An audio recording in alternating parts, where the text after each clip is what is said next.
তুমি কি করছো? ঝিলমিল ঝিলমিল ঝিলমিল, বাপরে, ঝিলমিল ঝিলমিল ঝিলমিল। আরে এসব কি হচ্ছে আমি কিছুই বুঝতে পারছি না অব্র। আমার সাহস কি করে সবার সামনে ওই মূর্খ কনকটার সামনে আমাকে যাতা করে ইনসাল্ট করে, সাহস কি করে, কি ভেবে দেখতে কি উনি নিজেকে? আরে ছোট মা তো যা বলেছেন আমাদের ভালো। ভালো মানে ফুট অব্র, আমার আর তোমার ভালো ভাবার জন্য আমাদের মা বাবা আছেন। আমি তুমি কেউ কনকটার মতো না অনাথ নই। সাহস সাহস, মাই গুডনেস, সাহসের কথা আমি কাকে বলছি? তোমরাই তো সাহস দিচ্ছ আর দিয়ে চলেছো সারা জীবন ধরে। তাহলে পারেন কি করে আমার শাশুড়ি মার সামনে আমাকে এইসব কথা বলতে পারেন কি করে?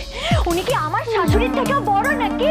আশ্চর্য, অব্র আমাকে অপমান করেছে, আমাকে অপমান করেছে। আমি ভাবতে পারছি না, ভাবতে পারছি না। ঝিলমিল ঝিলমিল, আমাকে কেন অপমান করেছে? ঝিলমিল ঝিলমিল, প্লিজ প্লিজ প্লিজ প্লিজ, শোনো শোনো, দেখো ব্যাপারটা ছোট বড় নয়। ব্যাপারটা হলো, ব্যাপারটা কি বোঝাতে চাইছো তুমি আমাকে? তোমাকে ব্যাপার বোঝাচ্ছ? দিয়ে পাঁচ থেকে মানে অনেক অনেক ব্যাপার আমি দেখে নিয়েছি। বাবা, Chowdhury mansion, my foot, Chowdhury mansion, ছাড়ো আমাকে। এই চৌধুরী ম্যানশনের কথা আমাকে বোঝাচ্ছ তুমি? উনি তো এতগুলো কথা শুনিয়ে গেলেন না। তুমি কি করলে ওখানে? চুপচাপ আমার পেছন পেছন তো চলে এলে, তাই না? আমার যে কি হচ্ছে আমি জাস্ট বোঝাতে পারছি না। মাই গড, আর আমি এটা বিলিভ করতে পারছি না। তুমি তুমি সবার সামনে আমার এই অপমানটা মেনে নিলে। এই শোনো, একদম আসো না আমার কাছে, একদম টাচ করবে না বলে দিচ্ছি অব্র। এই এই এই কি ভেবেছো নাকি তুমি? হ্যাঁ, এই বন্ধ ঘরের মধ্যে তুমি আমাকে শান্ত করতে এসেছো? আর সবাই যখন ওখানে আমাকে ইনসাল্ট করছিল তখন কি করছিল? তখন কি করছিল? ছাড়ো আমাকে। এই শোনো, এই একদম আমার কাছে আসো না, এটা ছুঁড়ে মারবো তোমার। প্লিজ প্লিজ, তুমি ওটা প্লিজ রেখে দাও। আমি ছাড়বো না তোমাকে। ওটা রেখে দাও। তুমি দেখো ওটা হাতে কি দেখো। আমি জানি না। আরে লেগে গেলে রক্তি হয়ে যাবে ঝিলমিল। শোনা প্লিজ, ওমন করে না। এই চুপ চুপ চুপ, একদম চুপ। তোমাকে আমি লাস্ট ওয়ার্নিং দিচ্ছি অব্র, বলে দিচ্ছি আমি এটা সহ্য করতে পারছি না। এই শোনো, যেদিন তুমি তোমার দাদা ভাইয়ের জায়গাটা নিতে পারবে না সেই দিন আমার ধারে কাছে আসবে, বুঝেছো? ওই কনকটার নিচে না আমি কোনোদিন আর থাকতে পারবো না, কিছুতেই সম্ভব না। আর খালি মনে হয় তোমার ছোট মার দয়ায় আমরা বেঁচে আছি। কেন বুঝছো না অব্র? অব্র দেখলে তো তোমাকে ইনসাল্ট করলো। কি হচ্ছে এসব? না ঝিলমিল, ছোট মা যা বলেছেন ঠিকই বলেছেন। আরে আমি অফিসে বসে থাকি, যা কাজ করার বাবার দাদা ভাই করেন। আর ছোট মাই তো আমাকে অফিসে জোর করে পাঠিয়েছেন। ওই বসে থাকার জন্য মাসে মাসে কতগুলো টাকা দেন আমাকে। এই শোনো, মানেটা কি বলো তো অব্র? এক সেকেন্ড আমাকে তুমি বোঝাও। তুমি এই কোম্পানির একজন, তাই তো? ঠিক আছে, মানছি তুমি কোনো কাজ করো না, কিচ্ছু করো না, কিন্তু তোমার বাবা তো এই কোম্পানির মালিক পক্ষ নাকি? তোমার অধিকার আছে ওখান থেকে টাকা উইথড্র করার। এ বাড়িতে কেউ অধিকার নিয়ে ভাবে না। যার যেমন কাজ তার তেমন পারিশ্রমিক হয়। আর ছোটো মা তো আমাকে না চাইতে সব কিছু দিয়ে দেন, হয়তো বাড়ির ছোট বলে। আচ্ছা, আমি কি কাজ করি বলো তো? তুমি তো শুধু ছোটো মার রাগটাই দেখলে, ভালোবাসাটা বুঝলে না। ভালোবাসা? এ কোথায় এসে পড়েছি আমি? এ তো দেখছি মঠ মন্দির জাতীয় কিছু একটা।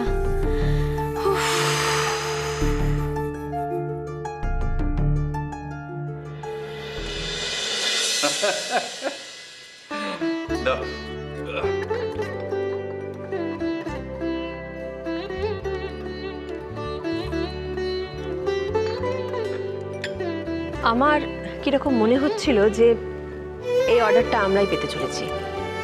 একটা বিশ্বাস ছিল, এবং এই বিশ্বাসটা যখন সত্যি হয়ে যায় তখন আত্মবিশ্বাস আরো বেড়ে যায় আর ভারী আনন্দ লাগে। যা বলেছো ইন্দিরা, তবে তোমার ছেলেটি সত্যি একটি জিনিয়াস। এই পুরো ক্রেডিটটাই তোমার ছেলের প্রাপ্য। না দাদা, এটা আমি মানতে পারলাম না।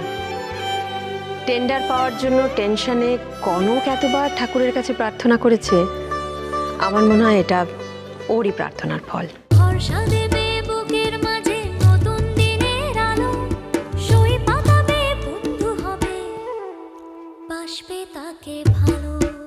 টেন্ডার পাওয়ার জন্য টেনশনে কনক এতবার ঠাকুরের কাছে প্রার্থনা করেছে, আমার মনে হয় এটা ওরই প্রার্থনার ফল। সে কথা আর বলতে।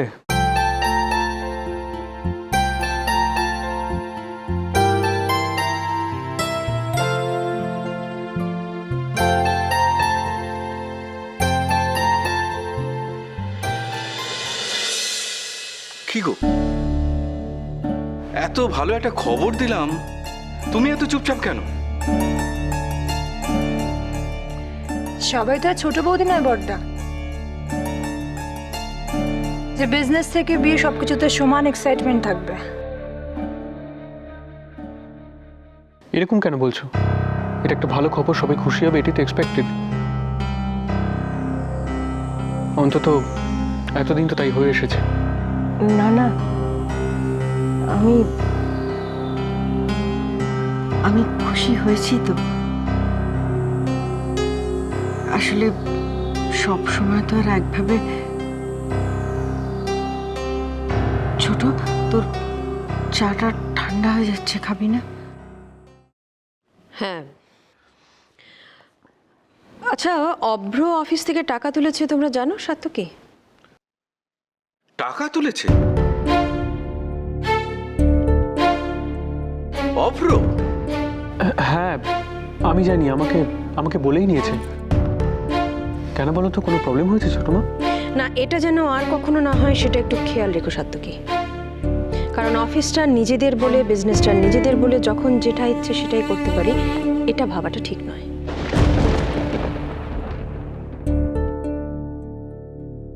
অভ্রকে একটু দায়িত্বটা বুঝতে দাও।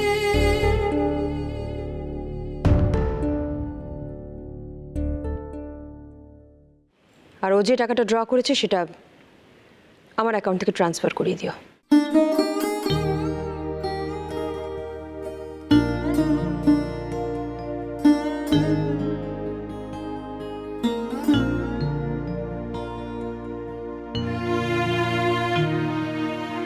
স্নেহ করো, কিন্তু সবসময় সেটা দেখিও না।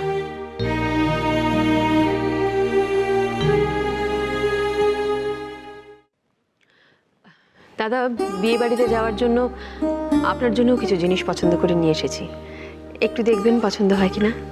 হ্যাঁ, সেটা ঠিক আছে, কিন্তু আমি যাব কিনা সেটাই তো ঠিক নেই। ডিসিশন তো হয়ে গেল, তুমি যাচ্ছ, আমি থাকছি। বাবা, তুইও তো দেখছি তো ছোট মার মতো ডিসিশন দিয়ে দিচ্ছিস। না সবাই যাচ্ছে, কনকে তো যেতে ইচ্ছা হতেই পারে। ওর সাথে আমার কি?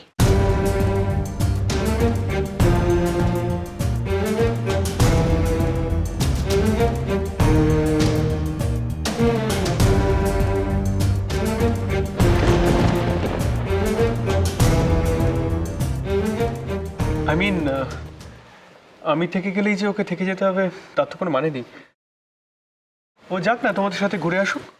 না সাত্তকী, তাতে অসুবিধা আছে।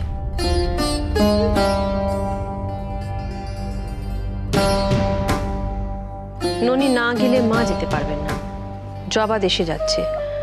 এত বড় বাড়িতে তুমি একা একা সামলাবে কি করে? আমি থাকবো ছোট মা।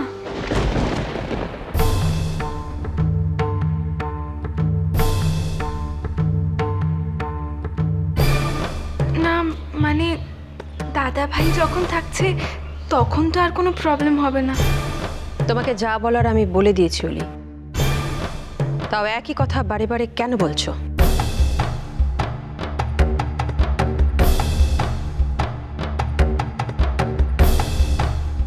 আমি থাকবো মা।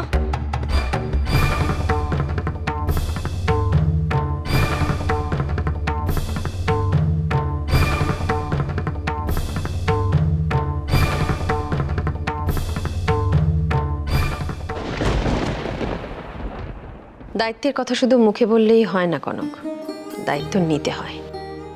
ধরে নাও আজই তোমার শুরু।